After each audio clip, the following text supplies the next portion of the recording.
The night was colder than usual. A bitter wind blew across the empty streets, carrying dust and silence with it. Houses stood dark, their windows shut, smoke rising faintly from a few chimneys. Most people were asleep, hiding under blankets, waiting for the long night to end. But one man was still awake. He walked slowly down the narrow road, his old coat pulled tight around him. His name was Daniel, a simple worker who lived alone on the edge of the village. He was used to the cold, but tonight something felt different. The air carried a strange weight, almost like the world was holding its breath. As Daniel passed the broken fence near the abandoned warehouse, he froze. A faint sound cut through the wind. It was not the cry of a dog, nor the creak of wood. It was softer, fragile, like the whimper of a child. He stood still, listening. Again the sound came, a trembling little voice hidden in the shadows. His heart quickened. No child should be out here in this freezing night. He stepped closer, his boots crunching against the frost. Behind a pile of old crates, he saw movement.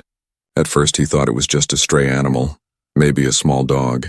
But then he saw her. A small figure crouched in the corner, arms wrapped around herself, shivering violently. She was not like any child he had ever seen. Her skin had a faint blue glow under the moonlight. Her eyes, large and round, reflected the light like liquid silver. She wore no coat, no shoes, only thin clothes torn and dirty. Her breath came in quick, sharp gasps. Daniel's chest tightened. The child was freezing.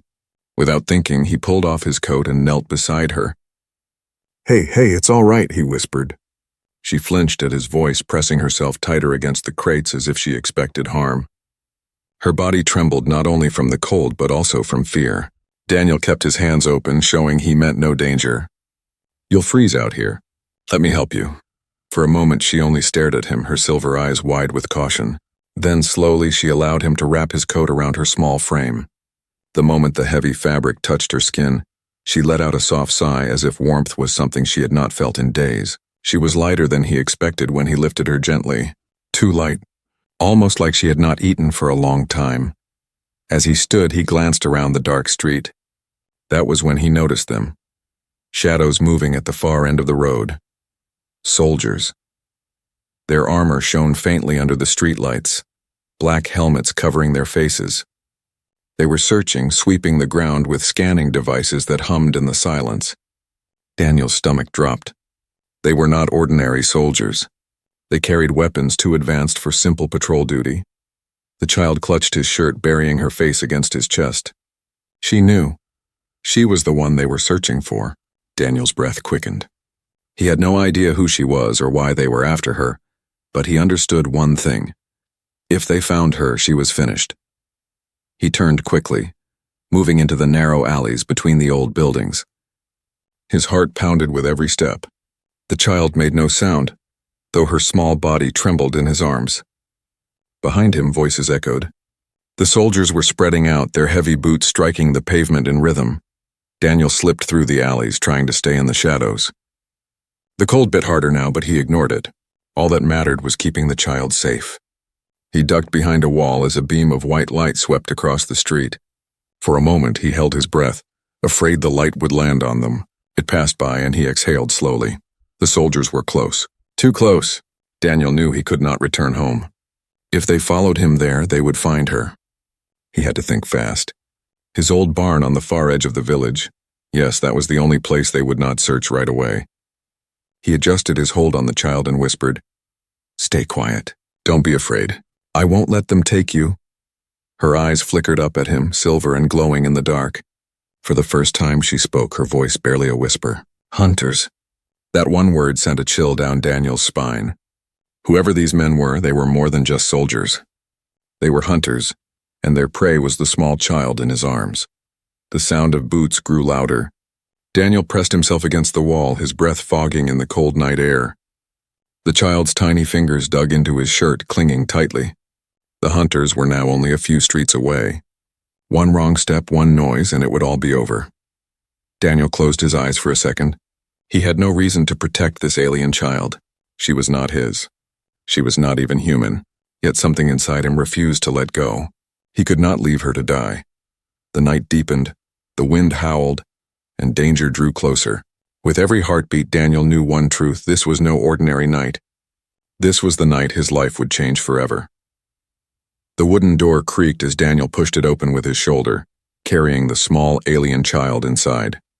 His house was simple, just one room with a table, a bed, and an old fireplace that had not been used in weeks. The air inside was damp and cold, but at least it was safe. He kicked the door shut behind him and hurried to light the fire. Sparks jumped, smoke curled upward, and soon a weak flame began to grow. Daniel set the child down gently on a chair near the fire. She sat silently, wrapped in his heavy coat, her silver eyes staring at the flames as if she had never seen fire before. Her skin glowed faintly in the dim light, giving her an otherworldly look. She looked both fragile and strange, too thin, too pale, too different. Yet there was something innocent about her, something that made her seem more like a lost child than a creature from the stars. For a moment, Daniel just watched her. He still could not believe what was happening. Hours ago, he was just a tired man walking home from work. Now he was hiding an alien child from armed hunters. His mind raced with questions. Who was she? Why were soldiers looking for her? What would happen if they found her in his house? He had no answers. All he knew was that she was freezing and she needed him. He placed a small bowl of water on the table and offered it to her. Here, he said softly. She hesitated, her fingers trembling, then took the bowl carefully and drank. She didn't drink like a normal child. She sipped as if every drop mattered. After finishing, she looked at him for the first time. Her voice was soft, broken, almost like a whisper carried by the wind. Hunters. They follow me. Daniel leaned closer. Why? Who are they? She lowered her gaze, as if afraid to say more. Mother will come. That was all. No name, no explanation. Just a promise. Her mother would come, Daniel frowned. If her mother was out there, then why was the child left alone, shivering in the cold? Unless the mother was in danger too. The thought made him uneasy. The fire crackled louder, filling the silence. Outside, the wind howled against the walls, carrying faint sounds from the village. Boots' voices, the low hum of machines. The hunters were still searching. Daniel's stomach twisted. If they knocked on his door, what would he say? If they forced their way inside, what would he do? The child must have felt his fear because she whispered again. They will kill you. If they find me. Daniel looked into her glowing eyes and shook his head firmly. Then they won't find you. Not here. For a while, the only sound was the fire. The child curled up on the chair, pulling the coat tighter around her small body. Slowly, her breathing softened and her eyes closed. She had fallen asleep. Daniel sat quietly, watching her chest rise and fall. She looked so peaceful now, so different from the trembling, terrified girl he had found outside. But peace did not last. A sudden thud made Daniel jump. Someone was outside. Heavy boots pressed against the frozen ground. Then came the sound of knuckles rapping against the wooden door. Daniel's heart pounded. He stood slowly, moving to the window. Through a crack in the curtain, he saw two figures in dark armor standing at his doorstep. Their helmets glowed with red lights, and each carried a strange weapon across their chest. They did not look like ordinary soldiers. They looked like predators. The knock came again, harder this time. A cold voice followed. Open, house search. Daniel glanced at the child. She was still asleep, her face calm in the firelight. He quickly lifted her from the chair and carried her to the cellar door hidden under the rug. It was a small space used for storing food, barely large enough for her to fit. He placed her inside gently and whispered, "Stay quiet. Don't move." Her silver eyes opened briefly, full of trust and fear before she nodded and curled up in the dark. Daniel closed the hatch, pulling the rug back into place. The knock became a bang. "Open!" Daniel swallowed hard, wiped the sweat from his brow, and walked to the door. His hands trembled, but he forced himself to stay calm. With one deep breath, he opened it. The two armored hunters stared at him through glowing helmets. One of them raised a scanner, a beam of red light sweeping across the room. "We are looking for something." "Have you seen anyone unusual tonight?" the man asked, his voice metallic and sharp. Daniel shook his head quickly. "No, only me here. Just a quiet night."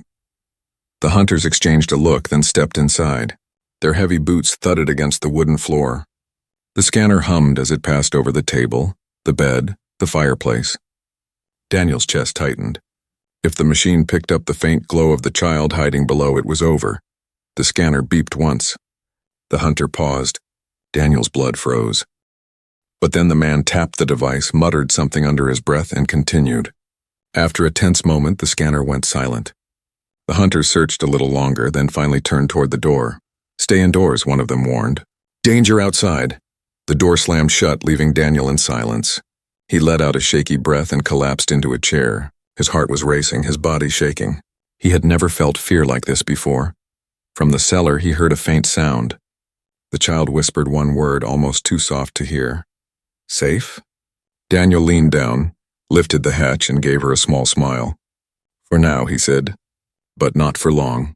The night had not grown quieter. Even after the hunters left Daniel's house, their presence still lingered in the air like a shadow that would not fade. He sat by the fire, his ears straining for every sound outside. The child was curled up in the cellar, hidden, her silver eyes glowing faintly in the dark. He knew this could not last. They would come back. They would search again, and next time they would not leave so easily. Daniel lifted the hatch and whispered, "Come out." "We can't stay here." The child stirred, blinking up at him. She seemed half asleep, but when she saw the worry on his face, she nodded. He pulled her out gently and wrapped her in his coat again. "We're leaving," he said.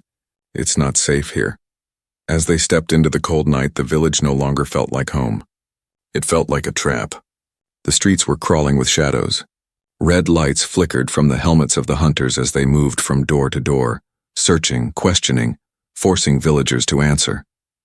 Daniel's chest tightened. If anyone had seen him bring the child inside, they would betray him to save themselves. He kept to the alleys, moving quickly, the child's small arms wrapped tightly around his neck. Every step echoed too loudly in his ears. The smell of smoke and metal hung in the air, heavy and sharp. He could hear distant shouts, orders barked in strange languages, the low hum of engines above. Looking up, his blood ran cold. 2 aircraft hovered silently in the sky, scanning beams sweeping across rooftops. The hunters were not just walking the streets, they were hunting from the air too. Daniel ducked under a broken wall, pressing the child close to his chest. Her body shook, not just from the cold but from fear. "Are they looking for you?" he whispered. She nodded slowly. "They want me. For Mother." Her words made little sense, but the fear in her eyes said enough. Whoever her mother was, she was important. Important enough for soldiers and machines to scour an entire village. Daniel knew now this was bigger than he could imagine. He had stumbled into a war that was not his, yet he could not walk away. Voices came closer. Hunters marched down the alley, their scanners glowing red. Daniel's heart pounded. There was nowhere to run, only the shadows of the old bakery ahead. He slipped inside, the door creaking softly as he pushed it shut. Dust filled the air and broken shelves leaned against the walls. It smelled of mold and ash. He crouched low, hiding behind the counter. The child pressed her face against his chest, silent, though her body trembled. Heavy boots stopped outside the bakery. The door rattled. Daniel froze. If they entered, there would be no escape. He could fight one man, maybe 2, but not a squad of hunters armed with weapons he could barely understand. He held his breath, praying. The hunters spoke in their strange language, metallic and sharp. Then slowly the footsteps moved away. The door stayed shut. Daniel let out a shaky breath, sweat running down his neck despite the cold. But relief lasted only seconds. Through a crack in the wall, he saw something that made his blood turn to ice. His neighbor, old Mr. Harris, was pointing toward the bakery, whispering to the hunters. His finger shook, his face pale with fear, but his meaning was clear. He had seen Daniel bring the strange child here. Daniel cursed under his breath. He had trusted his neighbors, but fear made men weak. Now betrayal would kill them both. The hunters turned sharply toward the bakery. Their boots struck the ground in unison, weapons ready. Daniel grabbed the child's hand and ran to the back door. His legs felt heavy, but he pushed harder, forcing it open. The cold night air rushed in and they stumbled into the darkness. Shouts erupted behind them. Red lights flashed, beams sweeping across the ground. The chase had begun. Daniel sprinted down the narrow path behind the bakery, his lungs burning. The child clung to him, her silver eyes wide with terror. Ahead the forest loomed, dark and thick. It was their only chance. If they could reach the trees, maybe they could hide. The sound of boots pounded closer. A beam of light cut across Daniel's back and he ducked, pulling the child down with him. A blast scorched the wall beside them, showering sparks into the night. He gritted his teeth and pushed forward. Branches whipped at his face as they entered the forest. The trees swallowed them quickly, but the hunters were not far behind. Their machines hummed above, beams slicing through the canopy. The forest was alive with shouts, lights, and the sound of pursuit. Daniel pushed deeper, his breath ragged, his heart racing. Every step felt like the last, but he refused to stop. He had promised her safety, and he would not break it. The child looked up at him, her voice trembling but strong. "You will die. If you keep me." Daniel shook his head fiercely. "Then I'll die. But not tonight. Not while I can still run." Behind them, the hunters' lights grew brighter, their footsteps louder. The chase was far from over, and somewhere above, the sky rumbled with the sound of something even greater descending through the clouds. The forest was silent except for the sound of Daniel's heavy breathing and the child's soft gasps. His boots sank into the damp soil, crunching twigs with every hurried step. The hunters' voices still echoed behind them, though further away now. For the moment, they had escaped the beams of light, but Daniel knew they were not safe. The machines in the sky would not stop searching. He stumbled into a small clearing, moonlight spilling through the branches above.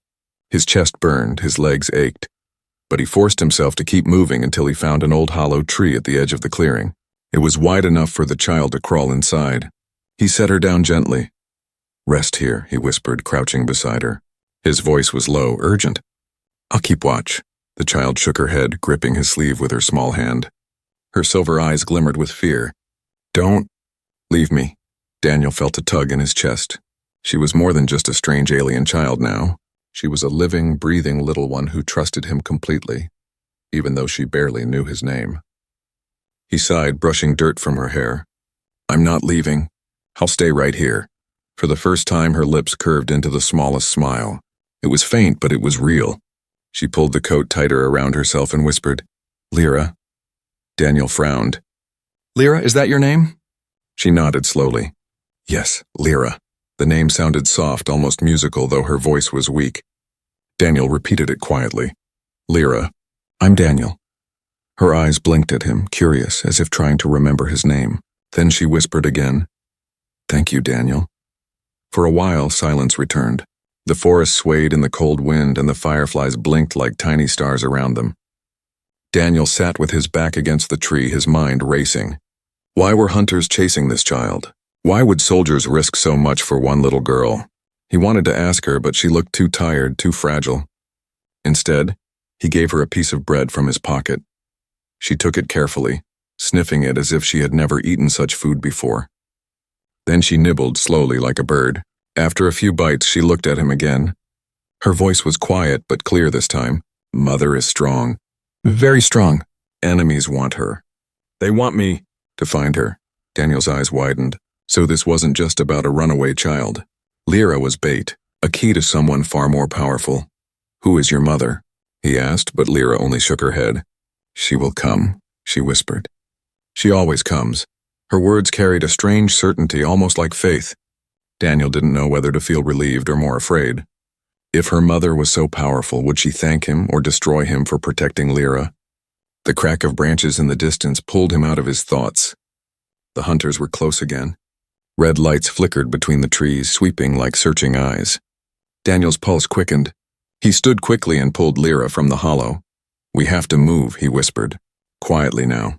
But Lyra gripped his hand and refused to let go. She looked straight into his eyes. "They will kill you," she said again, her voice trembling. Daniel tightened his jaw. "Maybe, but I won't let them take you." Her small fingers squeezed his hand, and for a moment she looked braver. She walked beside him instead of being carried, her steps light and silent. For a strange second, it almost felt like they were not running for their lives, but walking together, bound by something invisible. As they moved deeper into the forest, Daniel noticed how she sometimes looked up at the sky with longing. Once she even lifted her hand, pointing toward the stars. "Home," she whispered softly. Daniel followed her gaze. The stars glittered cold and far away. He had always thought of them as unreachable lights, but for Lyra, they were home. He realized then how far she must have come, how lonely she must feel. His chest tightened. Suddenly, the ground shook. A beam of red light cut through the trees, scorching the earth just meters away. The hunters had caught up. Voices shouted, and the thud of boots thundered closer. Daniel grabbed Lyra and ran. His legs screamed with pain, but fear pushed him forward. Branches whipped against his face, roots tripped him, but he refused to fall. The hunters were faster this time.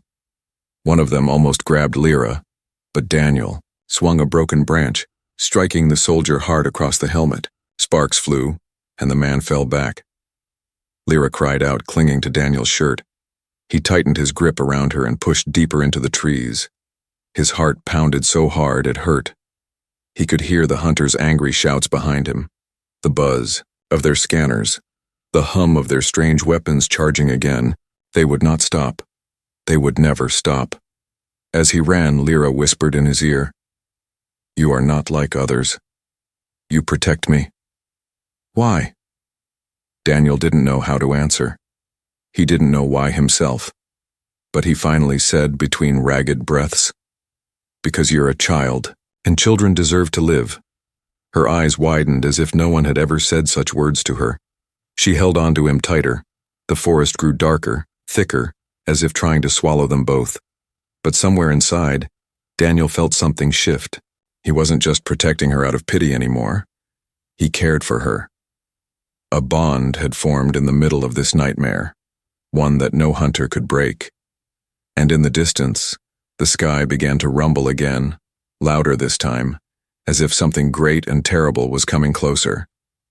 The forest no longer felt safe.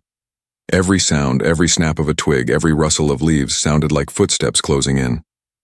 Daniel's body ached from running, but he forced himself forward, clutching Lyra's small hand. Her silver eyes darted nervously in the dark, glowing faintly as if guiding him through the endless trees. The hunters were still behind them. Their red lights moved like predators in the night, sweeping the ground, flashing through the branches. Daniel knew he could not keep this up forever. His strength was fading. The hunters were stronger, faster, and better armed. He had no weapons, no plan, only his will to protect the small child beside him. Suddenly Lyra stumbled and fell. She cried out softly, clutching her foot. Daniel dropped beside her, lifting her into his arms again. "We're almost there," he whispered, though he had no idea where there was. He only knew they had to keep moving. The forest opened into a rocky clearing. The moonlight shone brighter here, revealing a path of stones that seemed older than time. Daniel's boots scraped against the rock as he crossed, carrying Lyra tightly. But the hunters' shouts were closer now, their beams slicing through the trees. Then it happened. The sky split open with a deafening roar. A massive shape descended through the clouds, blotting out the stars. Engines hummed with a deep, otherworldly power. The ground trembled as a ship, sleek, silver, and enormous, hovered above the clearing. Its lights swept across the forest like the eyes of a giant. Daniel froze, shielding Lyra against his chest. Was this another enemy? Had they been caught? The hunters stopped in their tracks too, their weapons raised but their movements hesitant. Even they seemed afraid. A hiss filled the air as the ship lowered a ramp onto the rocky ground. Steam poured out, curling around the stones. Then, through the mist, a tall figure appeared. She stepped down slowly, each movement graceful but commanding. Her height was greater than any human woman Daniel had ever seen. Her skin glowed faintly, the same pale blue as Lyra's, though hers shimmered with strength instead of weakness.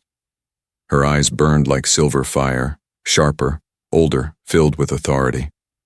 She wore armor that shimmered under the moonlight, carved with symbols Daniel did not understand. Lyra's face lit up.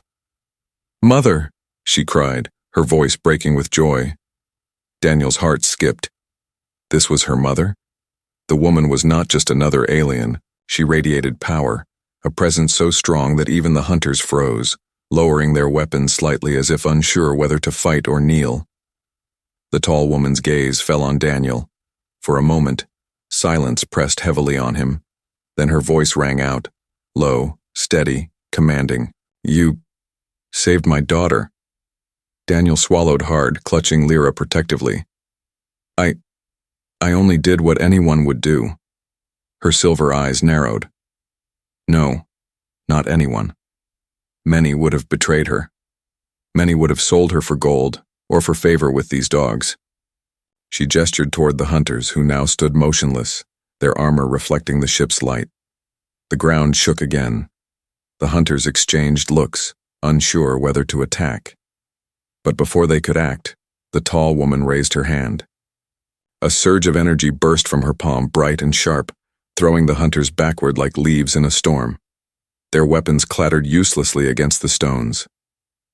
Daniel's eyes widened. He had never seen such power.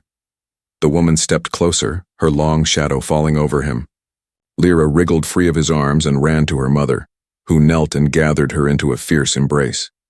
The child's trembling stopped instantly, safe in the arms of someone who was not only her mother, but her protector. Then the woman looked back at Daniel. You carried her when she was weak. You shielded her when the hunters closed in. You risked your life without knowing who she was. Daniel shifted uneasily, unsure what to say. He was just a man, an ordinary worker who had stumbled into something far beyond his world. She was just a child, he muttered. I couldn't leave her. The woman's eyes softened for a brief moment, but only for a moment. That child is more than you know. She is my blood. And my blood is royal. Daniel's breath caught. Royal, you mean? His voice trailed off. Yes, the woman said firmly. I am her mother. I am her queen. The words struck him like thunder. A queen. He had been protecting not just a lost child, but the heir of a throne. The hunters weren't chasing a runaway. They were trying to capture a princess. Daniel's head spun. He wanted to speak, but his voice failed him. His entire world felt suddenly smaller. He was standing before a queen from the stars. Lyra turned, clutching her mother's hand, but her eyes searched for Daniel. He saved me, she whispered. He stayed with me. The queen's gaze lingered on him again. Her expression was unreadable, both cold and curious. Then you have not only saved my daughter, she said slowly, her words heavy with meaning. You have saved my world.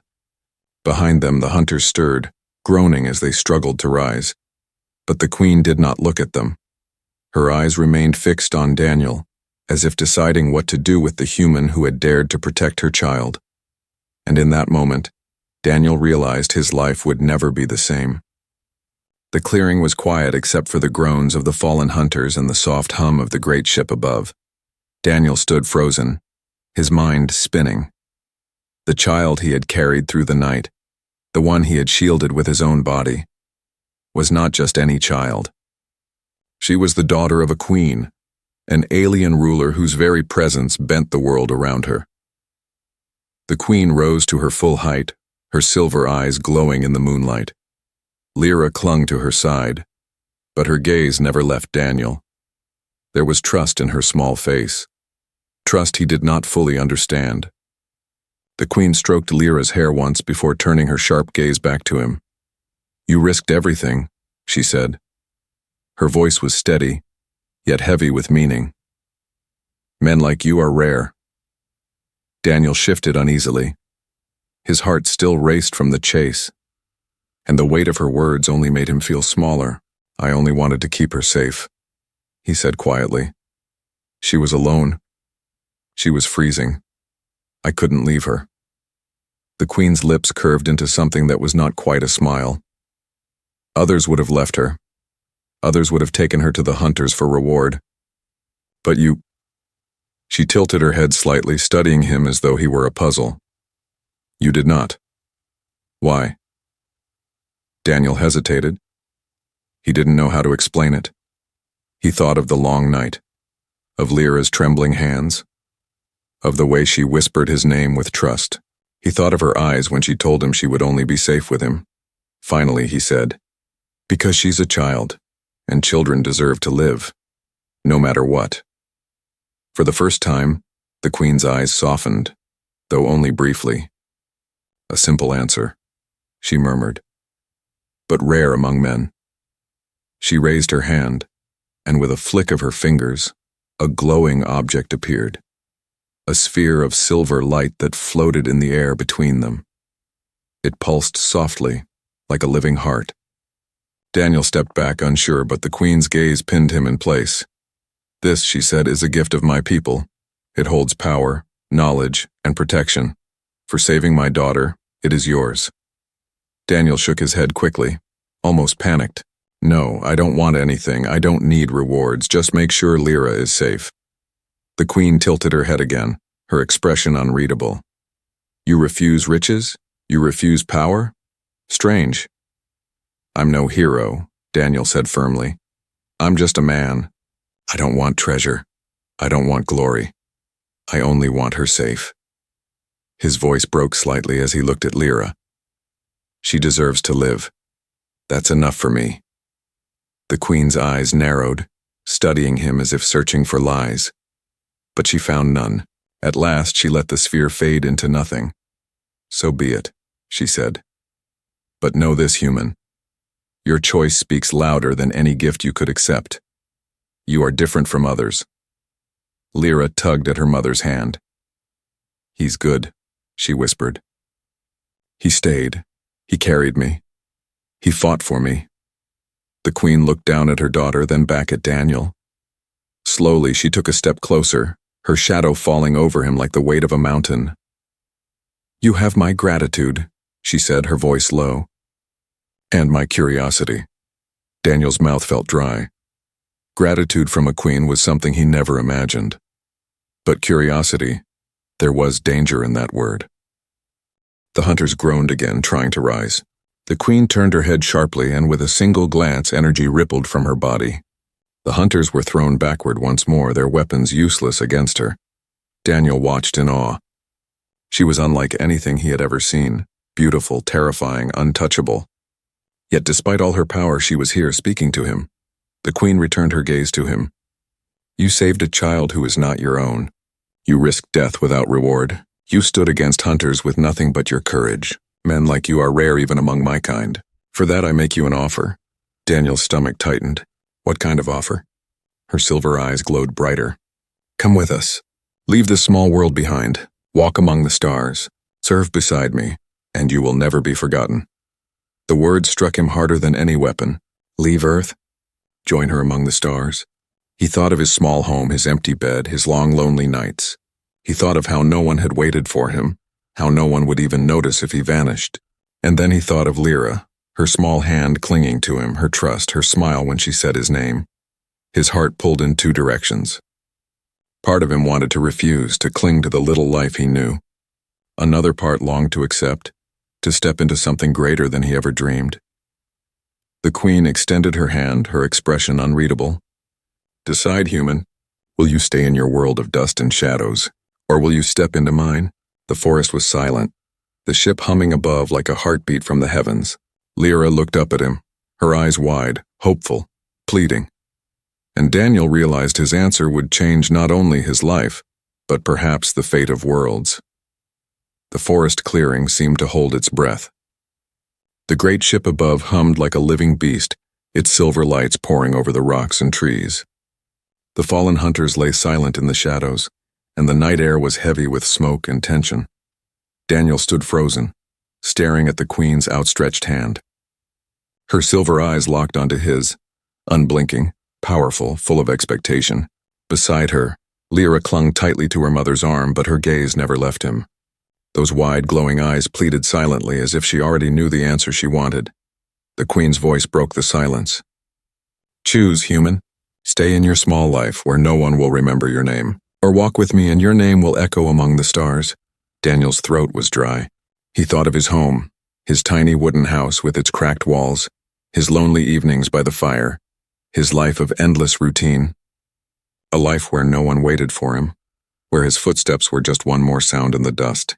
What would it matter if he stayed? Would anyone even care? Then he thought of the long night, the moment he first found Lyra shivering behind the crates, the way she whispered his name with trust, the way she smiled faintly when he gave her food. He thought of the hunters chasing them through the forest, the fear in her voice when she said he would die for her, and the way she clung to him anyway. Daniel's chest tightened. He had risked everything for her without knowing who she was. Not because she was a princess, not because she was royal, but because she was a child who needed someone, And now here he stood, offered a place not just in her life, but in an entire new world. But doubt pressed on him. Could he really leave? Could he abandon his world, his people, his earth? He had no family, no children, no one to call his own. And yet, could he belong among them, these beings of power and light? The queen seemed to sense his hesitation. She lowered her hand slightly, her gaze sharp but calm. You fear what you do not know. That is natural. But understand this, by saving my daughter, you have already stepped into my world. Whether you accept or refuse, you are no longer the same man you were yesterday. Daniel swallowed hard. Her words struck deep. She was right. The moment he wrapped his coat around Lyra, his old life had ended. Daniel, Lyra whispered, her small voice trembling. She stepped forward, slipping from her mother's side. Her little hands reached for his.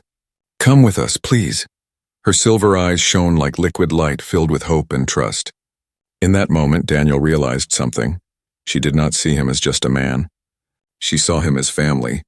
He crouched down, his hands shaking as he touched her shoulders. Lyra, he said softly, I don't belong where you come from. I'm just me, just a man. But she shook her head fiercely. You belong with me. You are my protector. The queen watched in silence, her expression unreadable. But there was a flicker in her eyes, something softer, something almost like respect. Daniel looked between mother and daughter, between earth and the stars, between the life he had known and the one he was being offered. The weight of choice pressed on him like a mountain. Finally, he stood tall, his breath steady. He looked at the queen. If I go with you, what happens to me? You will live among my people, she said. You will walk where no human has walked. You will be tested. Some will see you as a hero, others as a threat, but you will no longer be forgotten, and you will remain close to her. She glanced at Lyra, who held his hand tightly. You will be part of her world. Daniel's heart pounded. He looked at Lyra, then at the sky. For years he had lived without purpose, without reason. Now for the first time he felt needed, truly needed. He took a deep breath, then nodded. I'll go. Not for glory, not for reward, for her, for Lyra. The queen's eyes narrowed, then softened. She inclined her head slightly, a gesture of respect. Then rise, Daniel. You are no longer just a man. You are protector of my daughter. And from this night forward, you walk with us among the stars. Lyra threw her arms around him, her small voice filled with joy. I knew you would come. The ramp of the great ship glowed brighter. The queen turned, her armor gleaming, and led the way. Daniel followed, Lyra's hand in his heart pounding with fear and hope. As he stepped onto the ramp, the forest and his old life faded behind him. The world he had known grew smaller, swallowed by the shadows of night. Ahead, the stars opened wide, waiting. And with one final glance back at the earth, Daniel whispered to himself, this was never just chance. This was destiny. The ship rose higher, engines roaring, carrying them into the sky. The hunters lay defeated, the village far below, and Daniel's life as an ordinary man ended forever. He was no longer just Daniel of Earth. He was Daniel, the protector who had saved a child, won the trust of a queen, and chosen a future among the stars.